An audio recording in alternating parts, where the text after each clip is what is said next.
Билбейм да, неге менин инстаграмым 1 саат деле инстаграм өчүрүп коюп атат. Мурда узакка жетип берчи да. Сонун техникаларды берейин дегенде эфирге чыгып калды. Сиздерге үнүм шумсуз угулсун деп атып,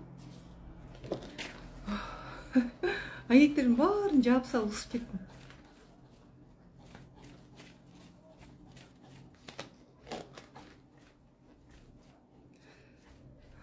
Так.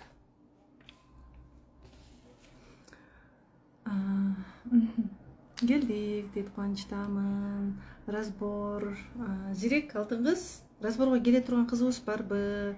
Бир кызыбыз разборго келем деп айтты эле, деп атат элеңиз. Кашыңызды кантип коюп уланттыңыз дейт. Мен кашым аябай кап-кара болчу. Кирпиктеримде коюу болчу. Могу кийин түшүп калды да. Анан кайра ушул интим гимнастикага келгенден кийин кашым коюланды. Кирпигим коюланды. Наращиваниясы жок эле жүрөм. Зирек алтын кыз бар деп атасыз, Зирек ошол номерди бериңизчи. Үйдө кыздарга берсеңиз, кыздар мага берсин номерди. Так. Номер келген турбайбы, аягы. Номер келип тур. Болду, көрдүм, номер келген экен. Бир айым кайрылган экен, мен разборго келейинчи деген экен. Эми кыздар, мындай да, ушул күйөөм экөөбүздө проблема болуп атат, ажырашуу алдында турабыз деген айымдар өтө көп келет. Эки вариант бар. Тандоо сиздики. Мен жашап кал дагы дебейм.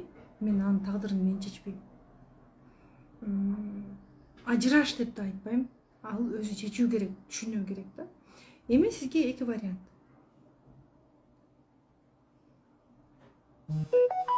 Мындай.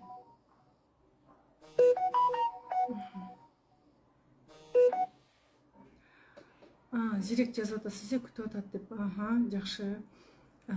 Чексиз махаббат деген темада эфир сакталды, бирок темасы жазылбай эле жүктөп кетип калыптыр. Мындай. Так. Ажырашкысы келип жүргөн аял. Адамда ар дайым тандоо бар да, ажырашып кетип, оңой, бүттү, мен сени менен ажырашам де, болду, сен ажырашып кетип кала бересиң да. Бирок аялдар көбүнчө эмоция менен иш кылабыз. 99%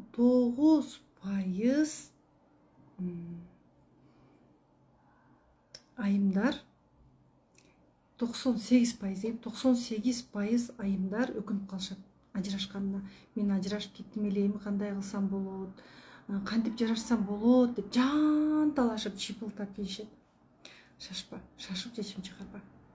Жипти кыссаң, узун кес, кыскартууга оңой дейт. Арканды узун таштап ойлонуш керек. Мына, сен ажыраштың, күйөөң жакпай ажыраштың. Макул, сен өзүңдү өстүрдүң. Макул, сен күйөөң менен ажыраштың, күйөөң жакпай. Сен ошондой деңгээлдеги мырза менен жашай аласыңбы? Мындай сен күчтүү, аялга белек бере билген, сыйлай билген мырзанын жанын өзүңдө алып жүрө аласыңбы? Дагы, макул, сен өзүңдү өстүрдүң. Андай мырзанын жанын өзүңдө алып жүрөсүң.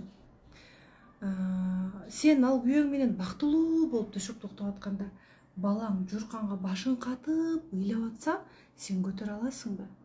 Балаң атасына эркелегиси келип турса, сен аны көтөрө аласыңбы? Кайсынысынан бакыттабасың? Кайсынысынан бакыттабасыз? Макул, күйөөңүз, ооба, мен да таяк чегем, кыздар, көк ала болуп таяк чегем. Мени күйөөм урду деп ошондо ажырашып кетсем, ажырашып деле кеттим эле. Бирок өзүңдүн үстүңдөн иштесең, өзүңдү сүйсөң, эркегиң урбайт экен го, сыйлап турат экен го.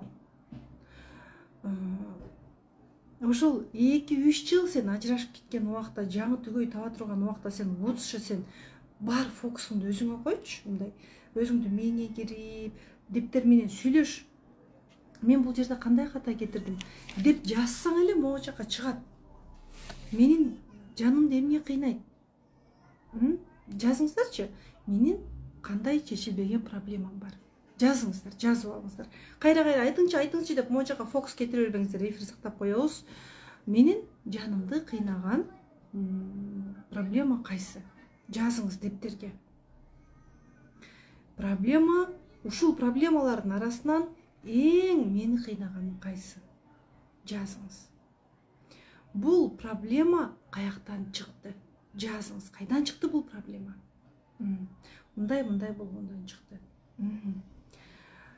Бул проблеманы чечүү үчүн кандай аракет кылып көрдүң? Канча попытка алдың? Эгер чечилбей атса, эмнеге чечилбей атат деп ойлойсуң? Проблема чечүү үчүн сен эмнеге даярсың? Эмнеге даярсың? Алуу деген жок, берүү деген жок. Сен бир нерсе алгың келсе, беришиң керек. Бул жашоонун жазылбаган мыйзамы. Менде ушундай болсун, менде ушундай болсун. Жок, андай эмес. Алгың келеби, бир. Эмне берүүгө даярсың? Проблема чечилсе, сен эмнеге жетесиң? Ушул суроолорго өзүңүзгө жооп бериңиз. Дептерге тынбай жооп берсеңиз, улам жана проблемалар, бир 10 проблема жазган болсоңуз, биринчи проблемаңыз өзү эле чечилгенин билбей каласыз. Биринчи аткарып көрүңүз, болобу, болбойбу дебестен аткарып көрүңүз. Акчам жок. Жөн эле мен сиздерге акча боюнча өзүм алган билимимди айтайын. Жөн эле карточкаңызда акча турганын элестетиңиз. Бул эми акча боюнча сабактарды кошом жакында буюрса. Эми ал жөн эле мен бизнесмен болуп кет, мен сага бизнести үйрөтөм, акчаңды көбөйткөндү үйрөтөм эмес. Жөн эле эми багы акча жөнүндө мындай сиздерге пайдалуу, өзүм алып результат көргөн сабактарды бөлүшкүм келип жүрөт. Жөн эле элестеп, биринчи мээге көрсөтүш керек. Бизге мээ, биздин мээбизде подсознаниябыз бизге эмне керек эмес экенин айырмалай албайт. Кыздар, айнеге ачык, скорый помощь өтүп баратат. Сиздерди угул баасын ызы чуусуз болсун деп өзүм бышып кеттим. Так. Кондиционер койбой койдук, кондиционер койсок балдар прям келип туруп кондиционердин алдында уктайт да. Кондиционер бул аябай мындай зыян го соолукка. Так, эмнени айтып келатым эле?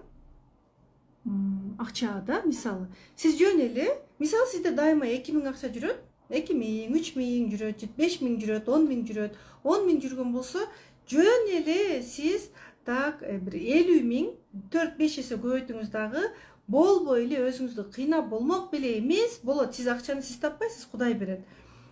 Ошол карточкаңызда же онлайныңызда да бир 50000 акча турганын көрүңүз. 50000 акча жүргөн болсо, сизде анда 500 000 акча турганын ойлонуңуз. Жөн эле көрүп коюңуз, сиздин эмне кетти? Визуализация да. Мисалы карточкаңызда сиздин эгерде азыр 30 000 турган болсо да, сиз 90 000 турганын элестетиңиз. 90 000 акча турганын.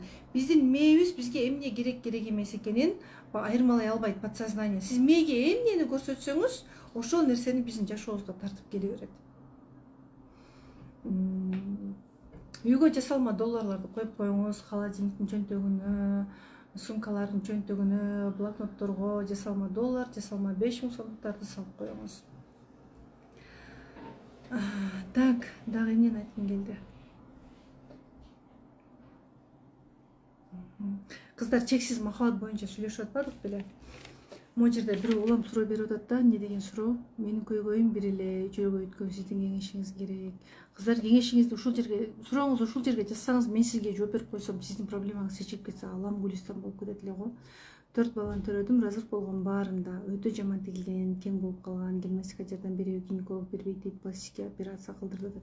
Эгер билбейм да кайсы жери, эгер губалар эле болсо, мындай интим гимнастика менен разыр болгон бир да жер бүтөлбөйт, бирок кын жашара берет. Кын жашарат. Разыр болгон аялдар деле жакшы результаттарды алып атат. Аябай эле совсем эле бөлүнүп калган болсо, анда билбейм, битирсеңиз, бирок билбейм эми. Биринчи интим гимнастика жасаңыз. Биринчи жасаңыз, шашылбаңыз да операцияга. Менди разырга кошуңузчу дейт. Мен да өзүмө тапкым келет. Өзүң тапкың келсе, биринчи өзүң десе, мени кош. Бир жолу урганды көп айттыңыз го. Эмне дейт? Эмнени? Мындай. эркек урса деп атам, эркек сага уруп мойнуңа бычак такап өлтүрөм, сени өлтүрүп коем азыр деп турса, жаныңды корголба да. Ал эми агрессивный болуп атабы, неге агрессивный, ага керегин бер, ажырашып кетпе да. Эми мен сизди ажыраш же ажырашпа дейм, тагдырыңызды өзүңүз чечесиз. Мен кудай эмесмин го, сиздин тагдырыңызды чече албайм го. Баягы так. Үй-бүлөнү сактап калса болот о. Эфир бүтөрдө оюн болот. Эфир бүтөрдө? Эфир жыйынтыкталгандан кийинби? Просто айтып койсоңуз кетишпесин кайра кетишсиң. Эфир бүткөндөн кийин оюн болот экен. Эфирдин аягында эле өткөзө салбайсыңарбы? Өзүнчө эле өткөн. Так, дагы. Менин күйөөм Россияга кеткиле, өзүбүз үй алайлы деп жүрөбүз. Кеттиле, өзүбүз үй алалы деп жүрөбүз. Гостиница сүйлөшөм дейт. Мен ынабайым, акчам көп кетет деп. Ал жакшы жашаш керек дейт. Эмне Кудайдын бере турганын тосуп атасыз? Негизи акча кетет деп Кудайдын бере турганына күмөн кылуу, бул өзү Кудайга ишенбөө да.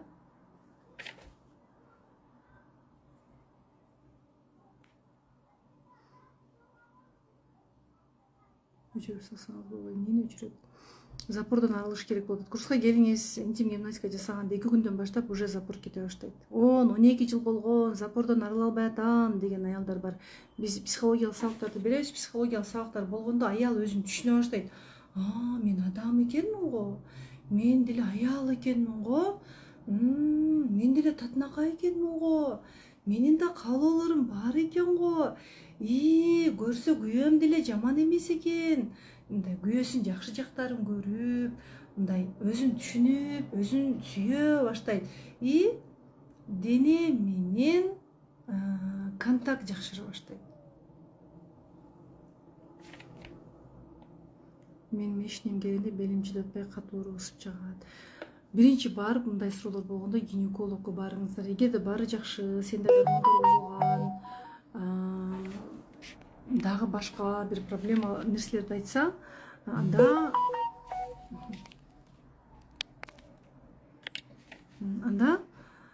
мисалда мына гормондор бузулгандан, сенде баары жакшы, же болбосо артыкча салмактан, стресстен деген болсо, анда интим гимнастика менен эле иреттелет. Негизи кыздар, көбүнчө менструация ооруп келсе да, бели ооруса, көкүрөк ооруса, негизи интим гимнастика менен эле иреттелет. Бирок биз айтабыз да, биз айтып коебуз, парыз гинекологко көрүнүп кой деп айтып коебуз, менин парызым. Барып көрүнүп коюу керек, неден ооруп атат, билип коюш керек, сөзсүз. Сөзсүз билип койгон жакшы. Ажырашып кеткем, азыр кайра эле 3 жолу ажырашып кеткен адамга байланып калдым. Вот, мындай. Аялдарга ишенбейм, алданбайм дейт.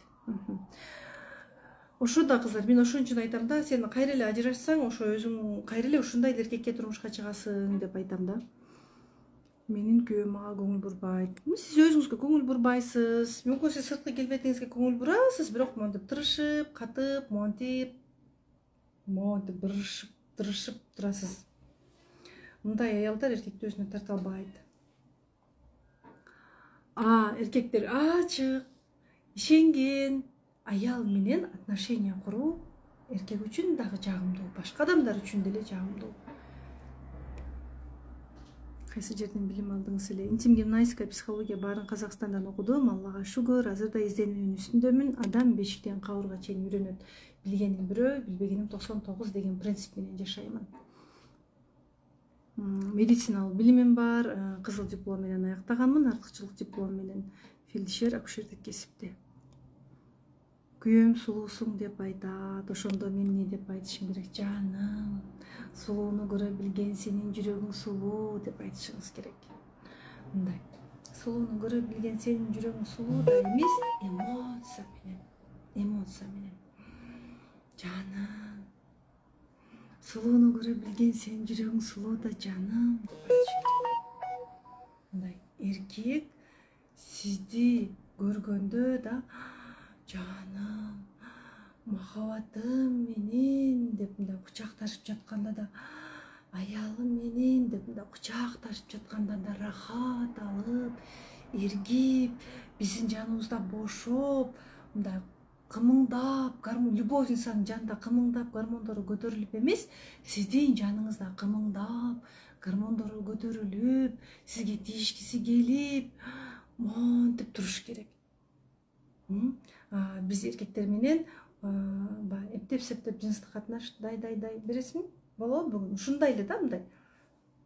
Кандай деп эми сүрөттөп бере албай атам кыздар. Ушундай эле көпөй билелер да. Канткенде мага көңүл бура турган болот. Ошону айтып атам. Чексиз махабат болуу үчүн, сизге көңүл буруу үчүн биринчи өзүңө көңүл бур. Тамактануу, уйкуң, сен бүт кеткен энергияңды чогулт. Негативке кетпей, бүттү ал жака кетирбе. Кабыл ал, аны түшүн, кабыл ал да. Кечирдим деген менен, ал кечирген менен жүрөгүңдө кала берет. Мисалы, атаңа таарынасыңбы? Болду, анын тагдыры ушундай болду. Атаң менен апаң ажырашып кетип ага таарынасыңбы? Например, ал тагдыры ушундай болду алардын. Аны сен тагдырын өзгөртө албайсың. Ал алардын тагдыры, тиешпе алардын тагдырына сен. Ал Кудайдын пендеси. Күйөөң сага кыянаттык кылды, демек сен өзүңдү унуткансың. Болду, бул жерден сен тарбия ал. Бардык кеткен энергияны өзүңө топтоо, анан сырткы келбеттирет. Жана айтып өтпөдүмбү, мен сүрөттөп бердим го, могу үчөөнү сүрөттөп бердим. Биринчи сырткы келбетти иретти, анан тилди иретти деп атам. Ушул нерселерди кыл. Анан силерге бүгүн 2 эле тапшырма берейин. Негизи 10дой тапшырма, күндө бир күн мындай, бир күн мындай. Биринчи күн я красивая деген функцияны кошосуз. Күндө баягы өзүбүзгө биз мындай аялга карагандай карабайбыз да. Мындай аялына карагандай карайбыз, бир аял үй бүлөдө мындай жүрө аял, келин, апа катары карайбыз, бирок айым, аялга карагандай карабайбыз да. Я красивая деген кошуңуз. Үн тон менен я красивая. Бүгүн ушул ролду эмне кылсаңыз да ойнойсуз. Чойлуп кеткен футболка, өңөчүп кеткен кийим, уйдамалап байланган чач, чоюлган жоолук, чарчанган жүз менен сиз я красивая дей албайсыз. Кана азыр айтып көрүңүзчү, айта турган деңгээлде экенсиз, же өзүңүздү унутуп калыпсызбы? Чырактай айымдар келет, өзүн унутуп калган. Деп отурат.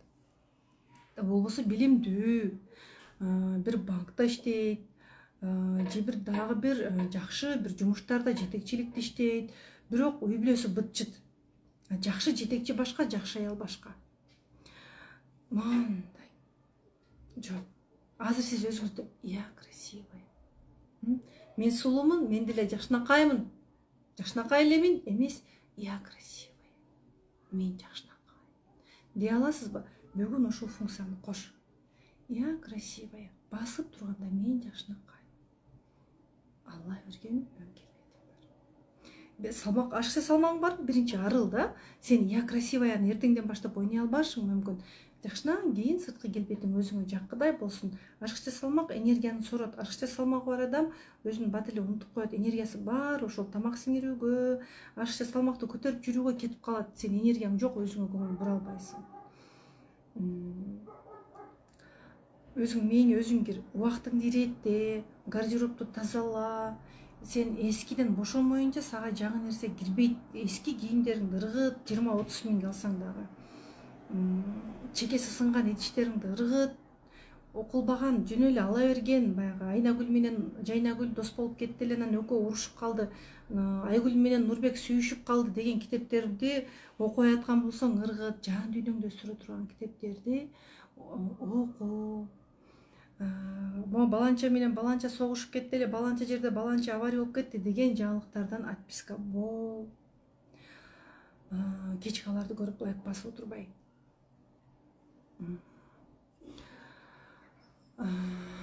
Өзүң мээңе өзүң кир. Мээң ал жакта эмес, өзүңдө бол. Ошондо сен я красивая дейсиң да. Так, могу жерде 5-6 суроо бар экен. Экинчи күн мен силерге 5-6 тапшырмадан кийин я хорошая мама деген ролду кошосуз.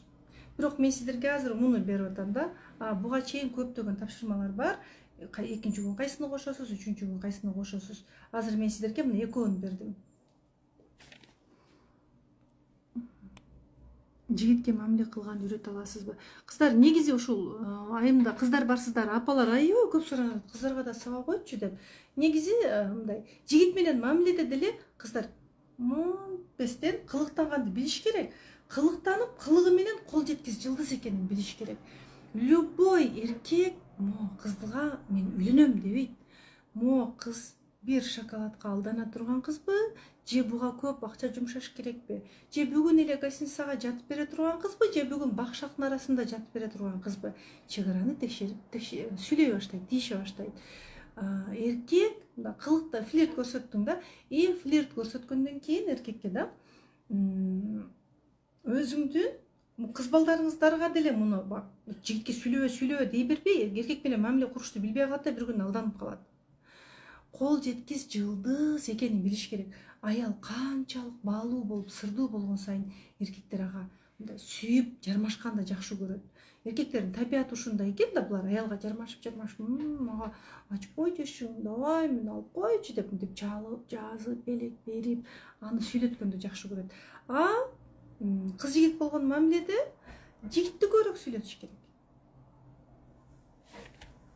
Спиральный сыянын көп жокпу, гинекологко бериңиз. Помаданы кайсы жактан аласыз? Светия Фаберликтики. Мен Фаберликтин көп косметикаларын колдоном, өзүм дагы иштейм Фаберликти илгертем. Мен да жолдошумдун эми баардыгын Фаберликтен эмес, мисалы шампунен мен колдоно албайм, балдарым жакшы колдонот. Көп косметикалар тигиден алып көрдүм, мындан алып көрдүм, кайра Фаберликке келдим да. Жолдошумдун акчасын иштетип алып, ага ичим атышат. Кыздар, аялдын ырыскысы бала күнүндө атасынан турмушка чыккандан кийин эркегинен келет. Болгону мага бериш керек деп ойчоюп отура бербей, бер деп мындай сен коюп кой могу жака акчаны. Кээ бир аялдар айтат экен да, акчаны коюп кой могу жака, мен өзүм каалагандай иштетем дейт экен да. Сураганды мындай эркек сага секин эле акчасын кантип берип койгонун билбей кала тургандай деңгээлде сураш керек. Бир аял айтат да, күйөөм дейт, бир нерсе ала келсем эч ала келчү эмес дейт. Мондай ала келчи десем алып келип атат дейт. Дегиндей ала келсем алып кел, туура сураганды билет. Жаным ала келчи, мен монтип жегим келип атат. Анан мындай десем алып келип атат дейт. Бир күн отуруп күйөөм дейт, сен мага мындай дей бербечи деп коет дейт. Бай алданып атканын билет, мен алданып калдымбы деп атат дейт. Аябай мындай моундай болчу дейт. Алданып калганын билип атат дейт да. Ичимен аябай дагы сурайм деп атам дейт. Борумар кудайсызбы? Берип атат, аны Кудай берип атат. Болгон эми эркектин акчасын чачып сал деген сөз эмес, кыздар. Акча иреттүүлүктү, сарамжалдуулукту сүйөт, бирок мындай кысып туруп алган болбойт. Бир сомдон топтолот, бир сомдон жок болот деген нерсе бар. Бирок ал деген кийбе, жебе, конок келсе бир, кийбе, жебе, дүнүйө кылып топтоо деген сөз эмес. Туура иштете билүү, туура сурай билүү.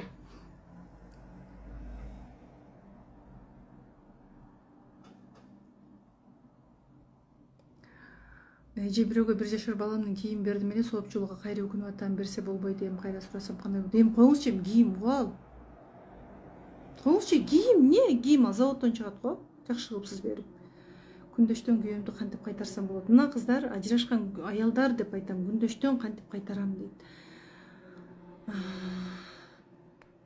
Эми ал сиздин менчигиңиз да эмес күйөөңүз. Эгерде ортодо мамиле болсо, кайра жарашып калууга да болот. Эмне маселе болду да, билбейм. Азыр мен экөөңүздөрдүн ортоңузда эмне маселе болду, мен билбейм, А же Б деп айта албайм. Сиздин курсуңузга былтыр катышкам, өзүмө эң пайдалуу маалыматтарды алдым. Быйыл совсем бөлөк курстун программасы. Женский жактан да, күйөө менен мамилени жакшыртуу жактан сизге чоң рахмат айтам. Кубанычтамын, бактылуу болуңуз. Кыздар, чексиз махабат болуу үчүн көчөдө башка аял, үйдө башка аял болбоңуздар. Биринчи үй маанилүү го. Сен көчөгө маскаңды кийип, ага жакшы аял көрүнүп, үйгө келип, ар мыңк деп турсаң балдарыңа, уже сен канча адамдын энергиясын суросуң да, үйүң сенин мындай жашап аткан, өмүрүң өтүп аткан, таң атып аткан ушул үйдө сенин үйүң го. Уютту создавать эте турган биз, уютту создавать этеген сонун буюмдарды коюп, сонун люстра ил деген сөз эмес, гармонияны алып келе турган биз. Сен гармонияны мешокко салып алып, кыйналдым деп алып келбейсиң. Маанайың менен, тилиң менен, да, эмоцияң менен эле алып келесиң. Ал үчүн биринчи өзүңө эмоция бер, эмоционалдык байланыш деп мен ошон үчүн биринчи сабакта ушул сабакты киргиземин. эрозия интим гимнастика менен жок болобу. Ооба мүмкүн болушунча лечение алып коюу керек. Лечение плюс гимнастика кылыш керек. Гинекологко барган баары жакшы деди, бирок табарсызым эле ооруй берет. Эмнеден болушу мүмкүн? Кыздар, баары жакшы деген болсо мындай да, кээ бирде денедеги блоктор кадимкидей ооруй берет. Ишенесиздерби? Мага бир аял келди. Бир кызматтагы эле иштеген адамдын аялы да, атасы да кызмат иштеген, күйөөсү да кызмат иштеген, апасы да кызмат иштеген, кайненеси да кызмат иштеген. Негизи кызмат иштегендердин аялдары көп келет ооба.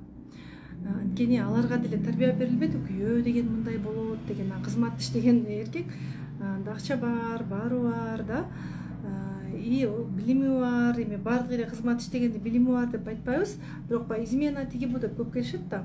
И ошол аял айтат да, ордуман турайын десем, могу жеринде бир комок туруп калгандай боло берчүлү. Качан ушул мен демим токтоп калат деп ойлочумун дейт. Бир терапияга келди, консультацияга, болду, жана комок жок болуп кетти. Аллага шүгүр кыламын деп айтып атат да.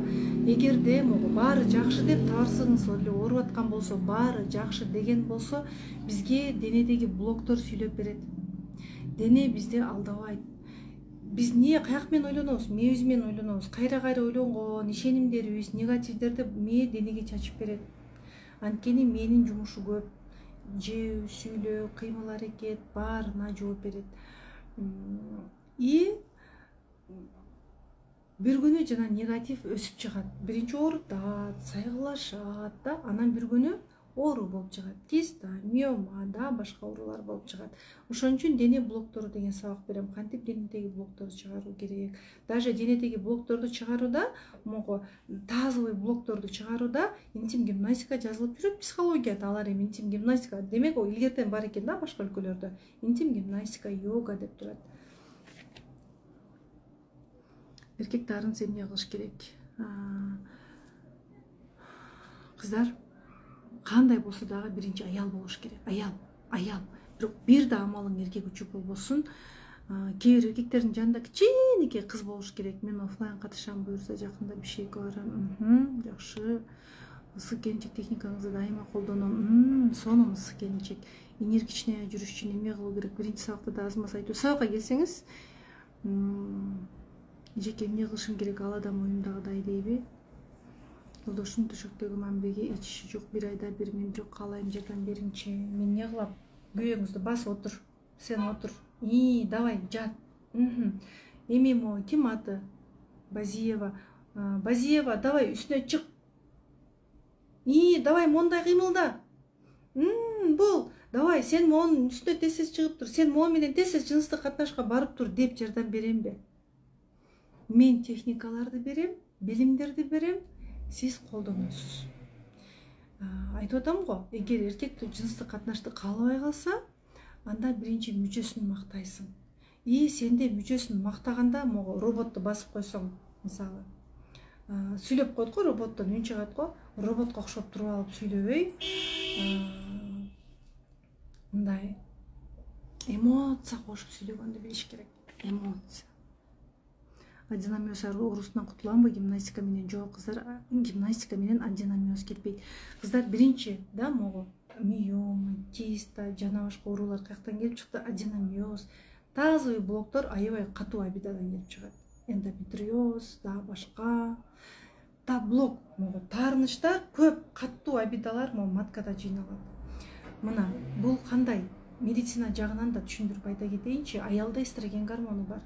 Аял ачууланса, таарынса, өзүн унутса, өзүн күнөөлөсө, эстроген гормону бузулат.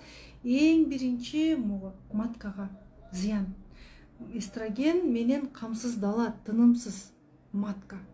Аял ачууланып, өзүн күнөөлөгөндө эстроген жоготуп коебуз. Эстроген көтөрүлүп кетсе да зыян, түшүп кетсе да зыян. Маткага эстроген жетпейт. Матка алсыз болуп калат, ар кандай ооруларга оңой туруштук берип калат. Могу матка жаттап алган негативдерден арылуу керек. Азыр могу жерде канча 500гө жакын аялдар болуп отурасыздар. Бириңиздер дагы абидам жок менен деп айта албайсыздар. Жок, мен арылдым дегенде дагы бир нерсе, баягы ушундай кылбаганда деген бир абида турат. Себеби бизде эми баягы психологияны түшүнүп келатабыз да, ошол абидалардан арылуу керек. Мен ачык айттым, эже мага эч кийим алып бериңиз, сизге жагынгым келет, уят болбой.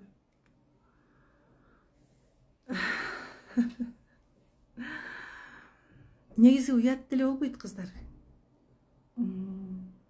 Эми сиздин күйөөңүз кандай кабыл алды? Күйөөнүн кабыл алуусуна да жараша 42% окугам 100% результат бар. Ойлонбой 10 миңге татый турган сабак окугула дейт. О жаным, разымын. Опушение маткага кандай ордуна келет? Интим гимнастика жасайсыз, ордуна келет. Эмнен турайын деген сөзүм, сени сүйөм дегеним деп айтат. Биринчи сиз өзүңүздү сүйүңүз да, мындай аял болуп, мындай назик болуп, мен жакшынакаймын деп мындай эркелеп, кылыктанып, төшөктө күндө жаңы аялдай болуп, жаңы аял техникасын кантип аткарасыз? Азыр кантип дешиңиздер мүмкүн, уже муну үйрөнүп каласыздар. Жаңы аялдай болуп турсаңыз, сизди могу аял дейт да, муну сөккөнгө болбойт дейт, анын подсознаниясы бул аял деп көрсөтүп берет. Азыр сиз мындай аял болуп көрүнбөй атасыз да, мүмкүн критикалайсыз, мүмкүн атаңызга салыштырасыз, мүмкүн ичиңизде башка бирөөгө дагы салыштыруу бар, мүмкүн жигитиңизге салыштырасыз да. Сиз өзүңүздү өстүргөндө мага мындай сөздөрдү айтканга болбойт, мени сөккөнгө болбойт, мен өзүмдү жакшы көрөм. Өн тонуң менен мен өзүмдү жакшы көрөм. Сен мени жакшы көрбөсөң, мен өзүмдү жакшы көрөм. Мага мындай сүйлөгөнгө болбойт. Эмес, мен өзүмдү жакшы көрөм. Мага мындай сүйлөгөнгө болбойт. Мага мындан кийин мынтип айтпай эле койчу дей турган болсоңуз, ал уялып калат өзү. Же болбосо, сиз өзүңүздү сүйгөндөн кийин айтасыз, сен аябай билимдүү үй бүлөнүн баласысың, мейли билими барбы жокпу айта бергиле, түшүнүктүү үй бүлөнүн баласысың деп айтасыз, же жакшы үй бүлөнүн дейсиз да. Сен жакшы үй бүлөнүн баласысың, түшүнүктүү мырзасың, мен сенден мындайды мен күтпөдүм эле. Комплимент менен айтасыз. Көп комплименттерди жасап атасыздар кыздар. Ачылып кетипсиң деп коет дейт. Кыздар, могу денедеги негативдерден арылып, толук өзүңүн мээңе өзүң келгенде, сен үнүң өзү эле кооз чыгып калат. Интим гимнастика дайыма аялдын кыны ирээттелүү болсо ошончолук үн тунук чыгат экен, мен ушуну байкадым. И денедеги негативдерден арылганда, сен кының кыз болгону менен мойжагың тырышып турса, сен баягы эле дорулдаган боюнча кылып каласың. Денеңдеги опустошение болгондо сага жаңылык кирет, назик сүйлөп каласың, назик басып каласың, өзүңдү жакшы көргөндө.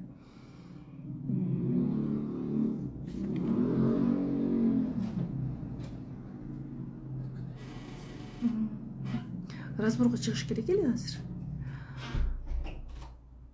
Так, мамама болгон таарынычым ааламдай чоң экен, арылгым келет. Апа сатып ала аласызбы, ала албайсызбы? Жок, апа сатып ала албайбыз. Мен апама таарынычым бар, мен апама мээрим көрбөй калдым, мен апа сатып алам десеңиз да апа сатып ала албайсыз. Ал анда апаң бирөө. Иерархия деген бар. Иерархия деген чоң ата, чоң эне, ата, апа, анан чоң ата, чоң эне, тай ата, тай эне, ата, апа, анан биз да дайыма могу жакта турушубуз керек. Алар сени ааламга алып келип койду, бүттү. Сен уже инсансың. Келдиң ушул жашка чейин. Мен таарынычым бар, мага антип койгон, мага мынтип койгон деп ямага кетип калбай, мага анткен сен аркада жүрөсүң го, чытырман токойдо жүрөсүң го, алдын карасаң уже быт чыт да, чытырман токойдо жүрөсүң, жүрө бересиң чытырман токойдо. Пендесиң, аракет кыл өзүң дагы мындай. Таарындым, монттим деп адам аракет кылыш керек. Бүттү, сен инсансың. Эмне эзилип отура бересиңби? Курска жазылыңыз, проработкалар аткарыңыз, иштеңиз. Менин сыртым аял, ичим эркек окшойт, үнүм дагы жоон, фигурам сонун, бирок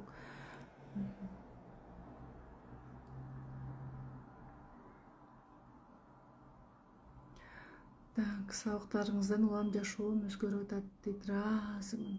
Үнүмдү кантип өзгөрттүм? Курска келсеңиздер, үнүндү өзгөртө турган сонун техникаларды берем. Биринчи яичниктин иштөөсүн жакшыртабыз, курска келебиз, төшөктөгү өрт аял. Биринчи яичниктин иштөөсүн жакшыртабыз, гормондор жакшы бөлүнүп чыга турган техниканы жасайбыз. Андан кийин оргазмский дыханияны үйрөнөбүз. Анан дем алуу. Анан үн кооз чыгып калат өзү эле. Сагынычтардан менин күйөөм орой сөгүнчө курушты өзү баштайт. Күйөөңүзгө эмнеге керек экенин билиш керек. Кантип кечирсе болот? Кыздар курска мындай суроолоруңуздар барбы? Курска келиңиздер. Мен силерге азыр мындайда мындай кечир дегенде ани мани 100 болду кечирдиң дей турган нерсе жок. Курска келесиздер. ТикТокко кирбе десем кечке телефон карайт. Сизге жаш балабы ТикТокко кирбе десеңиз коркуп кетеби сизден? Башка жол менен мындай. Кызганып атасызбы? Бактылуу болгуңуз келип атабы? Күйөөңүздүн жалгыз болгуңуз келип атабы? Иштеңиз өзүңүздүн үстүңүздөн.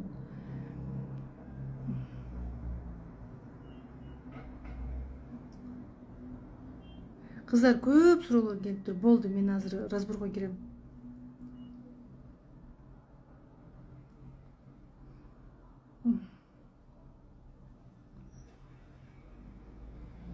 Могу жерде бирөөнүн проблемасын угуп, арыздангандарын угуп, күйөөбүзгө койбой калабызбы?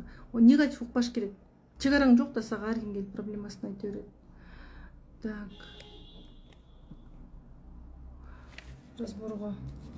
Разборго келе турган айым, сиз түз эфирде отурасызбы? Тыныч жерге отуруңуз. Мындай жакындай өзүңүз мындай бала чакаңыз ызылдабай турган, өзүңүз отура турган жерде отуруңуз да.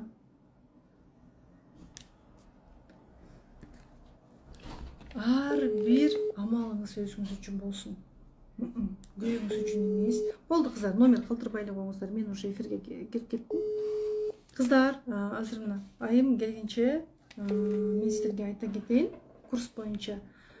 Курста аябай көп техникалар бар. Күйөө менен кантип мамилени жакшыртабыз, эркектин психологиясы байма-бай берилет. Красавица. Саламатчылык. Ушундай сулуулукту эмне колдоно албайсыздар? Катуу тапты, эже. Үнүм жакшы. Саламатпы. Саламатчылык. Ушундай сулуулукту эмне колдоно албайсыздар? Сиздики чота катуу тапты. Баштан кирейинби? Же угулуп атам, угулду? Эми угулдуңуз. Кичине катуу тасты. Эмне катуу атат болду экен? Так. Мен сизди ушул убакка чейин эч тааныбачу экенмин. Жашоомдо кичине проблема болуп, анан эмнегедир бир кудайым жөнөттү, ушул сизди ютубтан көрүп калдым. Жалган айтпасам 3 күндөн бери мен сиздин ютубуңуз менен жашап атам. Жугумдуу болсун, сиңимдүү болсун. Анан уйкудан да калып сизди көрөм, ошонун ошентип сабагыңызга катышайын деген чоң ниетте турам. Өзгөрүү болот деп өзүмө аябай ишеничтемин. Көп коучтарга, тренерлерге кирип, дайым өзүм изденем. Аял кишиден, может, бизден кетет экен да эми көп нерсе сизди угуп турсам. Изденейин деп ошол өзүмдүн жашоомдун үстүндө жүрөм. Өзүм айтсам 6 балам бар. Кудайга шүгүр. Өмүрүн берсин. Азыр. Жолдошум. Так, азыр. Кыздар, сиздерге угулуп атабы? Разборго бир айым келди. Мага дайыма разборго сулуу, татынакай айымдар келет болгону ушу сулуулугун дагы мындай эркекке я красивая, мен жакшы калактуумун деп колдоно албайт. Назик, жакшынакай аялдар келет да, мындай даже аял болуп кээде өзүң суктанасың да. Угулуп атабы? Угулуп атса жазып коюңуздарчы. Разбордон сиздер дагы бир инсайт алыңыздар. Угулуп атат дейт. Аха. Так.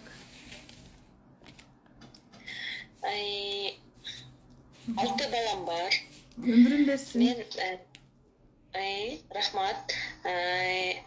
Мен бул жолдошум менен мен вообще көрбөгөм. Кайненем таап, алып качып кетип турмуш куруп калгам. Бирок арада өйдө ылдый болду. Өзүмдүн ата-энем ажырашкандыктан себептен, мен үйдүн чоңу болгондуктан көп түшүп менде болду. Мен үкөлөрүмдү бактым. Апам бизди багам деп ал иштеди. Мээрим көрбөй чоңойдум. Жалтанчак болдум. Бирок мен өзүм бетке айткан кызмын да. Анан кечиримдүүмүн, тез кечирип кетем. Бетке айтуу деген бул жакшы сапат деле эмес да. Бирөөнүн ал эми кандай бар, ошону кабыл алышыбыз керек да. Мен бетке айтып, сен мындай кылып койдуң, сен могу жерде туура эмес кылдың. Ал туура кылуунун жолун билбей аткан чыгар да. Андай туура эмес түшүндүм, окшойт, мындай ичимдеги ойду айта алам. Ошондой деп Оюңду ачык жеткизе алам. Анан кийин ата-энем ажырашкандан кийин түйшүк бар жогу менде болду. Мен үйдө ата болдум, апа болдум экөөлөрүмө. Анан энелик мээримди көрбөстөн бизде энебиз мындай. Сизди ким көп урушту? Сизди ким көп урушту? Апабыз. Ошо үй жыйналуу болуш керек, бар жок таза болуш керек, бизге ошо көбүнчө ошол нерсе требовать этилген да. Кыз деген эрте ичиш керек, кыз деген эрте болуш керек. Ушундай да чоңойдук да. Анан мен өзүмдүн сүйлөшкөнүм бар болчу, алга тием десем, эми ажырашкан кызын алып бербейбиз дешти. Мындай да кыздар. Азыр ошону ойлойсузбу, мен ошого тийбей калдым, ошого тийгенде мен бактылуу болуп кетет элем деп. Билбейм, ойлойм. Мындай кордук көрбөй элем деп калам да. Мындай да. Кудай бизди жөндөн жөн кошкон жок ушул күйөөбүзгө. Эгер биз ушуну түшүнбөсөк, биз кыйналып түшүнөбүз. Ошон үчүн мен сабакта аял эркек мамилесин нолдон баштап берем. Күйөөгө проработка жасалат. Азыр мына күйөөгө проработка жасап, онлайнга катышкан айымдар барбы? Кандай сезимдер болгон? Кичине кыска оюңуздарды жазып коюңуздарчы. Биз жөндөн жөн кошулган жокпуз ушул күйөөбүзгө.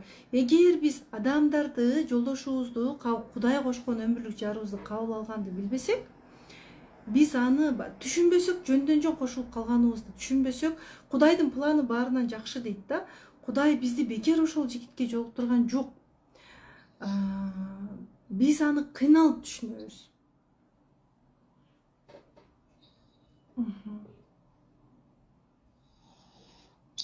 Ошол анан кийин мен дагы деле мисалы атам башка аял алып кеткен.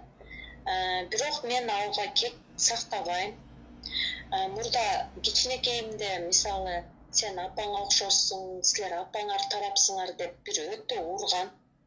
Көк ала болуп кеткен, даже дем албай калдым. Азыр ошонун жыйынтыктары менен мен азыр страдать этем. Бирок бул турмуш экен, мен кечирдим атамды, кечирип, андай мындай бирок катташам атам менен. Атамды кабыл алдым. Апама сүйлөй албачумун, азыр сүйлөй аламын. Ата-энемди кабыл алдым да. Бирок мээрим күтө берем да. Мээрим көрбөгөн үчүн мен ойлоп калам, ушу мээрим күтө албай, ошо мындай сагынып келем да. Ата-энемкинечи, апамкыначы мисалы. Апама барсам, кучактасам, ушинтсем дейм, бирок аны көрө албайм. Канчага чыктыңыз? Мен 36-да. 36 жаштасыз. Азыр барып туруп, апа, мени эркелетип койчу десеңиз, апаңыз сизди жаным деп эркелете албайт да. Атаңызга ата, учурашканда да мынтем да, мынтип жашылап кучактап мынтип учурашайын дейм да, сагынып келем. Десе, ой деп колум учу менен, монтип учурашат да. Анан деле коем.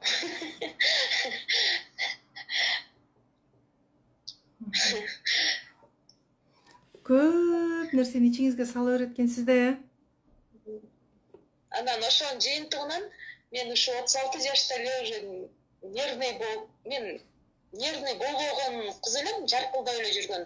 Эми ушинтип больницага жатып отурам да. Азыр больницадасызбы? Больницадамын. Сиз күйөөңүздөн ата болуп койчу мага, апа болуп койчу мага деп атасыз да? Күйөөм менден 10 жаш улуу да. Мен өмүр көрбөгөм, мен ошо кайнем аркылуу эле мен таап калышы эле, анан кийин ошентип кудайлашып калып анан жашап калдык. Жашагандан кийин ал чоң болгондон мындай урду, бычак көтөргөн күндөр болду, бирок мен кандай десем, мен мындай жок, мен ажырашпашым керек, мен балдарымды атасыз калтырбаймын.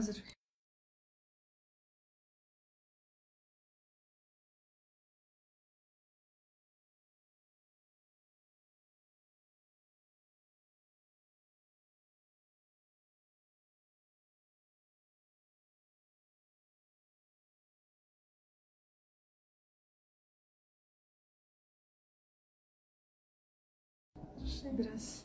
Aha, hazır. Hazır Şenya. Bir albayım da hazır. Так. Em айтсаңыз. Неден баштадым эле? Ошондой болду, кордук көрсөтпөй, бирок мен балдарым үчүн бала жаш ичимдеги кызым биринчисинде мен жок, мен ажырашпаймын. Мен атамдардын бетин каратпаймын, бул деген уят. Мен жашайм деп көп нерсеге чыдадым. Чындыгында. Мына азыр убакыт кыска да. Эгер убакыт кенен болгондо мен сизди азыр аягына чейин укмакмын да. Мындай, азыр сиз минтип келип атасыз. Менин күйөөм мени кордоду, мен баарына чыдадым. Мен жакшы келин болдум. Мен аракет кылдым турмуш куруп кетүүгө. Деп атасыз, күйөөм ушундай кылып койду, мени кордоп койду, минтип койду деп атасыз да. Бул деген мындай. Биз өзүбүздү түшүнбөй атабыз. Биз өзүбүздү түшүнбөй атабыз да, мындай. Сизде өзүңүздү түшүнүү аз болуп атат да. Мен баарына чыдадым деп атасыз. Бул деген баарына ыңгайлуу болдум, аракет кылдым деп атасыз. На самом деле биз аракет кылбаган болобуз. Аракетти кантип кылуу керек? Аял өзүн сүйүп, болду, токтот, сен аялдык касиетиң калбады, ошон үчүн сен таяк жеп атасың деген. Жан, ыйлагыңыз келди, ыйлай бериңизчи, мындай төгүл эле ыйлай бериңизчи, ары карап бекинбей эле. Адамга ыйлоо берилген го, маң сезим өчүп кеткен адам эле бир ыйлабай эле жүрө бербесе. Ыйлап алыңызчы. Азыр мен көңүлүм мындай болуп атты. 6 бала болдум. Кичинекейим 1 жашта. Анан кийин мисалы жолдошумдун иши вообще жүрүшпөй калды да, ноль болуп калды да. Ал кийим сатат. Анан мен дагы анан анын иши вообще жүрүшпөй калып, бар жок ошо мойнума илинип калды да. Мындай, мен сизгечи азыр, мен сизге мындай кыска бир нерсе айта кетейин. А сиз мисалы мага жеке консультацияга келсеңиз, мен сизди аябай угам да. Кап, мен жакшы элемин го дейм. Мындай, мен карасаңыз. Угулдумбу?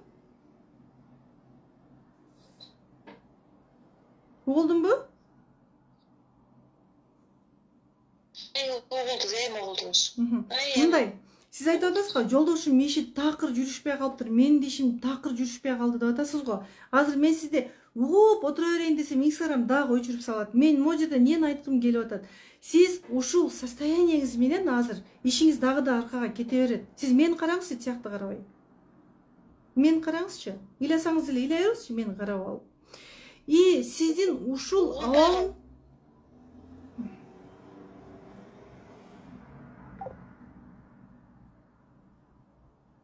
Так, баштан чалып көрөйүнчү. Так.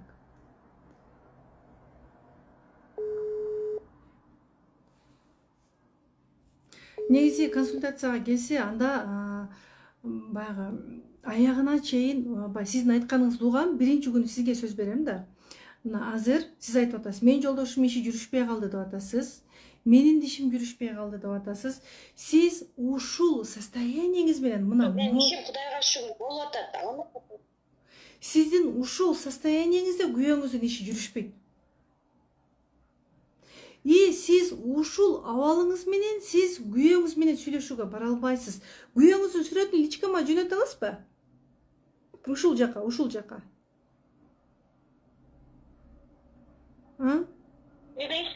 Күйөөңүздүн сүрөтүн ушул жака жөнөтө аласызбы?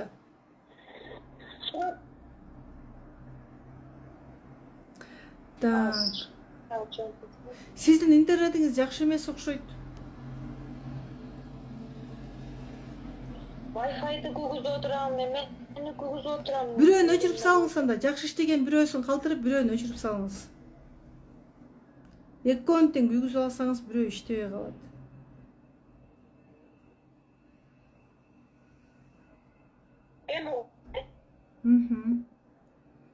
Муну кандай кылып жөнөтөм? WhatsApp'ка. Ошонун иши жүрүшпөздөн мен мойнумда болуп калды. Анан үйдө күндө тополоң, кыздарымдын эң чоң 10 класс, андан кийинки полностью катарда.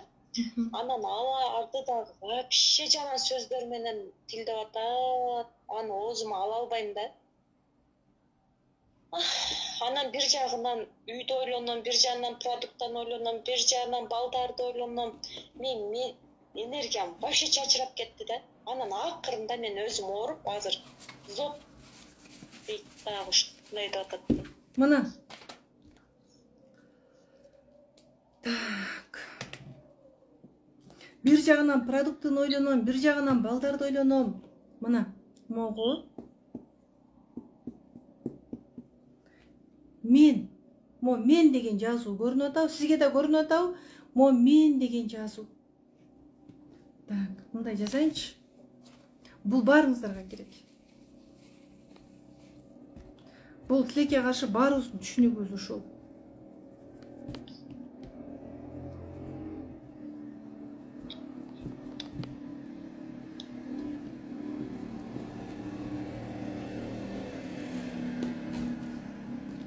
Мына. Так, мындай кылайынчы. Так, кандай кылсам баарыңыздарга көрүнөт. Так, мына, Кудай. Бул Кудай. Курска барсак жекече разбор болот атабыз. Бул жолу тез суроо жооп кылып турабыз 51-группада. Тез суроо жооп болот, тез разбор болуп турат ооба. Болгону курска келип мен разборго барам го дегендерге эмес, активдүү катышкандарга разбор болот. Мына могу Кудай да, мен. И биз мен Кудай деп өмүр сүрөбүз. Биздин ырыскыбызды бере тургандагы, проблемабызды чечүүгө жардам бере турганда Кудай. Бирок мен кантем продуктыны, күйөөм менен мамилемди мен кандай кылам, мен кантемеми, мен кредитти кантем дегенде Кудай сен өзүң чече бер деп бизге таштап коет. Баарын Кудайга өткүзүп бериш керек. Ооба, Кудайга баарын тапшырып коюу кыйын. Ооба. Бир эле күндө тапшырып коюу мени үйрөтүш кыйын да. Мени үйрөтүү кыйын. Мен жаттап калганда, могу так, бул боюнча түшүнүк алдыңыздар, э?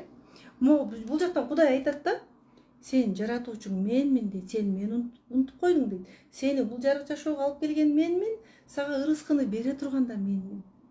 Сен манды өзүң чече бер, анда мага ишенбесең дейт да. Проблема жайып. Муну мен өзүм башыман да өттү. Сиздер ойлобоңуздар да, мына Керимбековнага канча ушундай аялдар катышып атат, ушунча акча түшөт экен деп. Команда бар, бизде көп команда бар.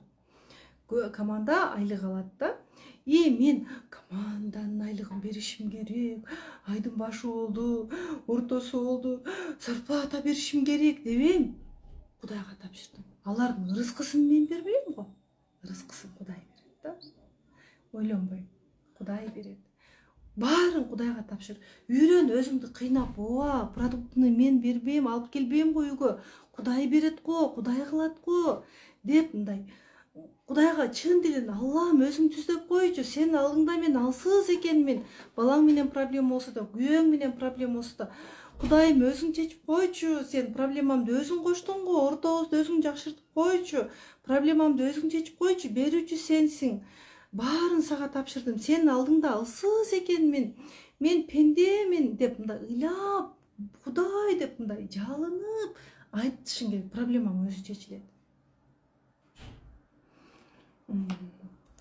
Так. Дагы могу жерде эмнени айтып келатат элеңиз? Эмнени айттыңыз эле? Мына, көрдүңүзбү? Баарын Кудайга тапшырыңыз. Кудай сизди кандай миссия менен жаратты? Өз миссияңызды жашоодо жаралган билиңиз. Күйөөңүздүн сүрөтүн жөнөттүңүзбү личкага? Так, азыр. Ооба, жанагы дирекке жөнөттүм, жөнөтө албай койду. Жок, директ мага жөнөтө албайт. Кантип жөнөтөм анда? Ушул номерге жөнөтөсүз. Сохранить этишмек экен. Жок, сактабай эле коюңуз, ушуга жөнөтө бериңиз, сактабай эле. Кантип жөнөтөм эже, кайсыл жерим босот?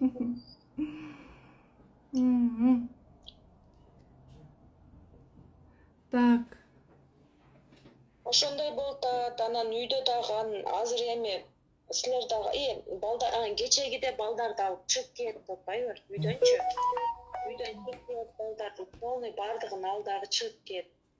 Болбосо сен дейт дейт. Мен эрге тие турган оюм жок. Мен балдарды макул ажырашкыңыз келсе, менде эмне күнөө бар? Күнөөнү мойнума коюп бериңиз. Мына ушул жерде макул, сен күнөөнү мойнума кой бер. Мен ажыраша берем. Эмес, азыр күйөөңүздүн сүрөтүн жөнөтө албай атасыз да. Жөнөтсөңүз болмок да ушул номерге. Так, мына чыксаңыз WhatsApp'тан чыгып эле, WhatsApp ушул номерге кайра кирип эле, галереяны басып эле жөнөтсөңүз, күйөөңүзгө эмне керек экенин билиш керек биринчи. Анан бул жерде кандай диалог куруу керек эле? Мындай өзүңүздү токтотуп, 2-3 күн өзүңүздүн мээңизге кирип, техникаларды берем. Бул учурда кандай кылуу керек? Кандай техникаларды аткаруу керек? Өзүңүн мээңе өзүң кирип, мындай кандай эмоцияңды баса алышың керек? Анан 2-3 күндөн кийин күйөөңүзгө айтышыңыз керек болчу да бул жерде. Жаным деп айта албай турсаңыз, бул ситуацияда атын айтасызбы же сиз дейсизби, сен дейсизби? Мен сени жакшы көрөм. Сен жакшы адамсың. Балдарын урушуп атса дагы сен жакшы атасың. Билбейм эми, кыздарым сөктү, минтти, антти деп атасыз. Күйөөңүздү жөнөтүңүзчү биринчи. Мен эч кимди сен ажыраш, эч кимди жараш деп айтпайм, адам өзү чечет. Кээ бир учурда биз күйөөбүзгө эмне керек экенин билбейбиз да. Эгер аял эркекке наалый берсе, аял эркекке энергия бербесе, эркек уже балдарга да чап салат да. Айрым эркектер бар, балдарга да атака коет, балдар менен да сүйлөшө албай калат.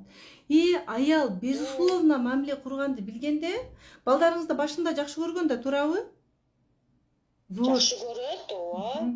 Аябай жакшы көрөт. Болгону азыр үйдө күндө урушта, күндө. Сиз мо состояниеңиз менен еще хуже болот. Мо состояниеден чыгышыңыз керек.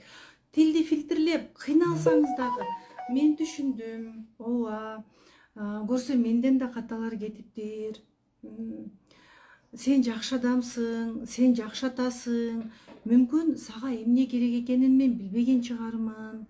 Жакшы аял болууга аракет кылайын. Тряпка бол, пожалуйста. Мен сага жакшы аял болом. Айтпейчи. Эмес. Мындай королева абалында. Королева деген мындай эмес. Мындай королева деген бул маданияттуу, адекваттуу, туура сүйлөй билген аял. Сиз ошол ситуацияга көчүш керексиз да. Так, жөнөттүңүзбү сүрөтүн? Болуңуз эми тез-тез. Азыр батыраак убактыбыз батыраак бүтмөк да. Биз биринчи айтабыз да, мен кетем, мен ажырашам сен менен, эмне жашап жүрөм? Ажырашып кетсем болдубу? Ал айтып атат да, чыгып кет депчи. Буга чейин айткансыз да, сиз жакшы кыз болуп эле отурдуңузбу? Айттыңыз да сиз, мен ажырашам, мен 5-6 жыл мурда, 10 жыл мурда. 10 жыл мурда, вот. Сиз өзүңүздү актабаңыз. Өзүңдү актаганың да бул мен дегениң. Мен сиз айтып атасыз мындай, 2-3 күн мурда сабактарымды көрдүм, мен түшүнүп атам. Мен уже мындай алтыным, мен сизди жемелеп турган жокмун. Өзүңүздү күнөөлөбөңүз. Бүттү. Өзүңдү күнөөлөдүң, сен ямага түштүң. Сырыф энергияң кете берет.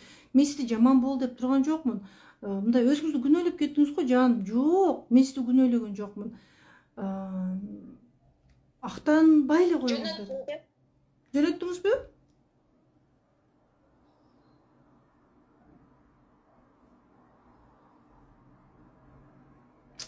Кап. Каяка кетип калды?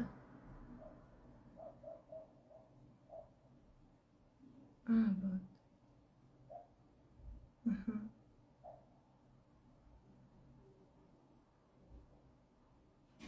Бул качанкы түшкөн сүрөт? Бул жайында, былтыр жайында. Азыр жаңылары жок экен, уталып жатып кетти. Жаңы телефон эле да.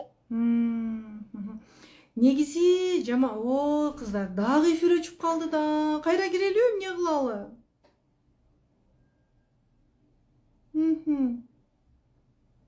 Кайра киресиздерби? Дагы эфир 1 саат болуп калды, ооба.